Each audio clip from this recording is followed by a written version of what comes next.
అందరికీ నమస్తే అండి. ఇక్కడ ఫోటో పెడుతున్నాను చూడండి. వాడి పేరు వర్రా రవీందర్ రెడ్డి. First wicket పడిందన్నమాట.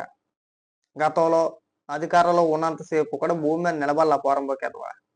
మామూలుగా కాదు. తెలుగుదేశం పార్టీ మహిళా కార్యకర్తల పైన, వాళ్ళ కుటుంబ సభ్యుల పైన, వాళ్ళ ఫోటోలు మార్ఫింగ్‌లు చేసి, రకరకాల పేర్లు పెట్టి, రకరకాల టైటిల్స్ పెట్టి, ఒక ఫేక్ న్యూస్ పేపర్ ఒకటి అంటే ఫేక్ ఆర్టికల్ లాంటిది ఒకటి తయారు చేపిచ్చి, వాట్సాప్ గ్రూపుల్లోని, వైసీపీ సోషల్ మీడియాలోని మొత్తం తిప్పించింది ఈడే. ఇవాళ ఏమైందిరా? ఇవాళ నేను కాపాడని ఆదిరి ఎవడో ఉండడు. ఇవాళ నేను అరెస్ట్ చేశారన్నమాట. ఏ కేసులో అరెస్ట్ చేశారు, దేని గురించి అరెస్ట్ చేశారు అనేది ఇంకా పూర్తి వివరాలు తెలియాల్సి ఉంది. కానీ కడప నుంచి కదిరి వస్తుండగా ఆంధ్రప్రదేశ్ పోలీసులు దీన్ని అరెస్ట్ చేయడం జరిగింది. వీడు పోలీసు తీసేస్తారు. వీడు బలుపు, వీడు పోలీసు, వీడి ఒంట్లో ఉన్న కొవ్వు మొత్తం కరిగించేస్తారు. అందుకే మేము గతంలో కూడా చెప్పాం, ఒరే రాలిపోకరా, రోజులని మనవి కాదు.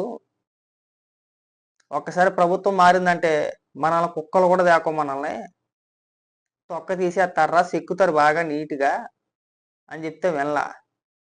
నేనంటే ఏమనుకుంటున్నారు? నేను జగన్మోహన్ రెడ్డి ఇంట్లో మనిషిని, భారతిరెడ్డి పిఏని అలా కూడా చెప్పుకోడంట. డైరెక్ట్గా ఎవరైనా ఫోన్ చేసి అని అడిగారు అనుకో, ఎందుకు అలా పెడతాం అని చెప్పేసి అని. నేనంటే ఏమనుకుంటున్నారు? నేను భారతిరెడ్డి గారి పిఏని అనేవాడంట. ఇవాళ తొక్క తీస్తారా? నీ వెనకాతలు ఎవడున్నాడో, నువ్వు ఎవరిని చూసుకొని రెచ్చిపోయావో వాడైతే ఖచ్చితంగా రాడు. నీ సినిమా అయిపోయినట్టే. గతంలో అలా చాలా మంది సినిమాలు అయిపోయినాయి. చాలా మంది జగన్మోహన్ రెడ్డి అండ చూసుకొని జడ్జీని తిట్టారు కదా. సిబిఐ కేసులో కొంతమందిని అరెస్ట్ చేశారు కూడా. అప్పుడు వాళ్ళ జీవితాలు కూడా అలాగే సంకనాగిపోయినాయి. అటు ఇటు కాకుండా అయిపోయారు. ఇవాళ నీ పరిస్థితి కూడా అంతే. అయితే నీకు ట్రీట్మెంట్ త్రిబుల్ ఉంటుంది రో, మామూలుగా ఉండదు. ఎందుకంటే నువ్వు గతంలో వంగలపూడి అనిత గారి పైన, అంటే ఇప్పుడు హోంమంత్రి గారి పైన అనరాని మాటలు, చెప్పలేని మాటలు, నీచాతి నీచంగా నీ ఫేస్బుక్లో కానీ ట్విట్టర్లో కానీ నీ నోటికి వచ్చింది వాగేశావు. అనిత గారు అప్పుడే చెప్పారు, రే వర్రాగా ఎవరిని వదిలినా కానీ నేను మాత్రం వదలరా, నీకో రోజు వచ్చింది, ఆ రోజున ఈడ్చేస్తాం రోడ్డు మీద నిన్న చెప్పేసాను. ఇవాళ అదే జరిగింది. ఫస్ట్ వికెట్ నీతోనే స్టార్ట్ అయింది. ఇంకా నువ్వు ఒక్కడవనే కాదు, ఇంకా చాలా మంది ఉన్నారు. అప్పుడే కొంతమంది అప్పుడే అకౌంట్లు డియాక్టివేట్ చేసుకుని వెళ్ళిపోతా ఉన్నారు. గతంలో కొంతమంది వెళ్ళిపోయారు, మనం ఆల్రెడీ చూసాం. ఆడెవడో ఆర్ఎంకేఆర్ పెక్స్ అని చెప్పిన ఉంటాడు, మన్విత్ కృష్ణారెడ్డి ఆడు ఒకడు, కల్లం హరికృష్ణారెడ్డి ఒకడు, పంచప్రభాకర్ గడైతే పాత వీడియోలు మొత్తం డిలీట్ చేసుకున్నాడు భయం వేసాడికి. ఆ జానీగాడు ముఖ్యంగా, ఆడు ఓవరాక్షన్ మామూలుగా ఉండేది కాదు. ఆడి విరుగుడు దీని ఎక్క జీవితం. అది నిజంగా జర్నలిస్టా లేదంటే ఆ స్టేజ్ డాన్సరా అనిపించేది ఒక్కొక్కసారి కూడా. ఆడు జర్నలిస్ట్గా ఏ ఒక్క వీడియో చేయలే, ఏ ఒక్క విశ్లేషణ చేయలే. ఆడు యాజ్ ఈజ్ కోతిపిల్ల మాదిరిగానే చేసాడు. ఆడు ఏ వీడియో చేసినా సరే కోతిపిల్ల ఎగురుతుంది కదా, అటు ఇటు అటు ఇటు అటు ఇటు వికృత చేష్టలతోటి. దానికి అది సరదా. వీడు చేస్తుంటే మనకి చిరాగ్గా వికారంగా అనిపిస్తుంది అన్నమాట. ఇలాంటి వాళ్ళందరూ చాలా మంది వెళ్ళిపోయారు. వీడు కూడా నిన్నమాట దాకా ఫోన్ స్విచ్ ఆఫ్ చేసుకుని ఉన్నాడు. ఆడి దరిద్రం అంతా దొరికేసాడు పోలీసులకి. ఇవాళ తోముతున్నారు, సెక్కుతున్నారు, మామూలుగా సెక్కట్లా. ఇంకా ఒకడు ఉన్నాడు బోరుగడ్డ అనిల్ గడు. ఆడు దొరికితే మామూలుగా ఉండదు, గుర్తుకోసేస్తాడు. అది ఆడు ఏం చూసుకొని రెచ్చిపోతున్నాడో, మాట్లాడుతున్నాను పెద్ద మగోని పెద్ద మొనగానని చెప్పేసి నేను చూసుకొని విరవీగిపోతున్నాడో కోసిపాడు దొప్పుతారు. అప్పుడు లైన్లోకి వచ్చేస్తారు నా కొడుకులు అందరూ. శ్రీరెడ్డి అంటే అది వేస్ట్లే. దాన్ని అరెస్ట్ చేసిన ఒకటే, చేయకపోయినా ఒకటే. దాన్ని అరెస్ట్ చేసామంటే ఆ బురద మళ్ళీ మన మీద వేసుద్ది, మళ్ళీ ఇక్కడికి వచ్చి గొడ్లెప్పుకొని తిరుగుతుంది అది. అలాంటి వ్యక్తి అది. కాబట్టి ఇంకొక ఇద్దరు ఉన్నారా, బోరుగడ్డి గాడు, ఆ పెంచి ప్రభాకర్ గాడు. మీరిద్దరు కూడా దొరికేస్తే పంచ ప్రభాకర్ గారిని ఎలాగోలా తీసుకొస్తారులే. కానీ ఈ బోరుగడ్డి గాడే ఫోన్ స్విచ్ ఆఫ్ చేసుకొని ఊర్లో లేకుండా, ఆడ ఆంధ్రప్రదేశ్లో కూడా లేడు, అలాగని చెప్పి తెలంగాణలో కూడా లేడు. మరి చెన్నైలో ఉన్నాడా శ్రీరెడ్డితో పాటు, లేదంటే ఇతర రాష్ట్రాలకు ఏమైనా పారిపోయాడా ఏంటి అనేది ఒక్కసారి చూసుకోవాలా, చూడాలా. ఫోన్ స్విచ్ ఆఫ్ ఆ రోజు నుంచి కూడా. సరేరా, మొత్తానికి వర్రాగా నీకు దీపావళి చాలా ఎర్లీగా స్టార్ట్ అయిందిరా. ఎంజాయ్ చేయి. ఇక 4 రోజులు ఉంటుందో, 10 రోజులు ఉంటుందో, వారం రోజులు ఉంటుందో, బలుపు మొత్తం తీర్చేస్తారా. నీ ఒంట్లో ఉన్న బలుపు ఏదైతే ఉందో మొత్తం తీరిపోద్ది అది. ఇంకొకసారి మహిళల పైన మహిళల్ని కించపరిచి కానీ, లేదంటే వాళ్ళని వ్యక్తిగతంగా దూషించి వాళ్ళ ఫోటోలు మార్పించేయాలన్నా కానీ నీకు ఒడిపోద్దరు. ఆ స్టేజ్కి తీసుకొస్తారు. నేను మామూలు కాదు.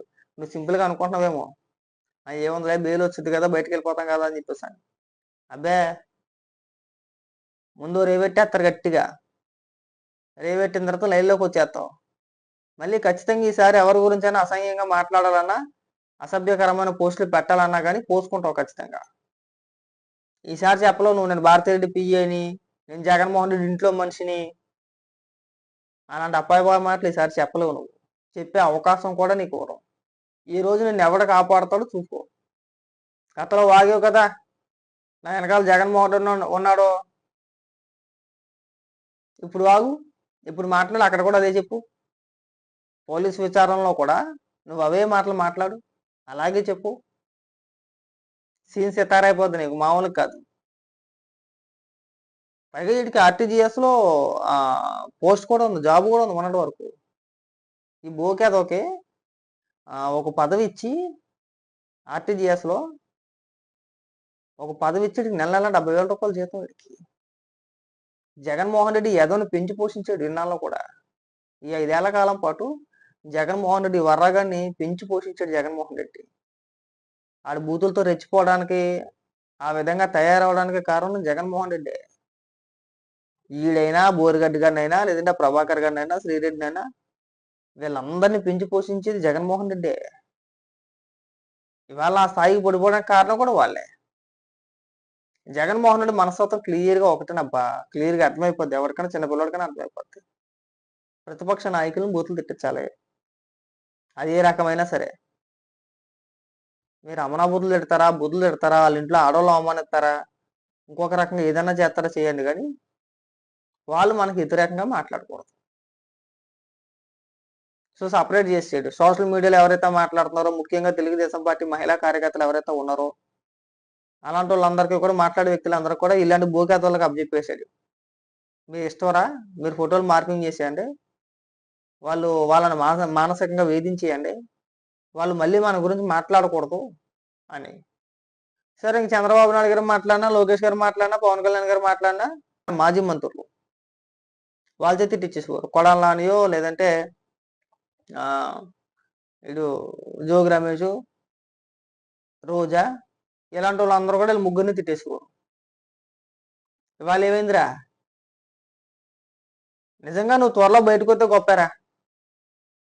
నువ్వు ఎప్పట్లో బయటకు వస్తే చాలా గ్రేట్, గొప్ప విషయం అది. ఎక్కడి నుంచైనా ఒళ్ళు దగ్గర పెట్టుకొని ఉండరు. అన్ని రోజులు మనవి కాదు. మాట్లాడేటప్పుడు కొద్దిగా నోరు అదుపులో పెట్టుకొని మాట్లాడితే బ్రహ్మాండంగా ఉంటుంది.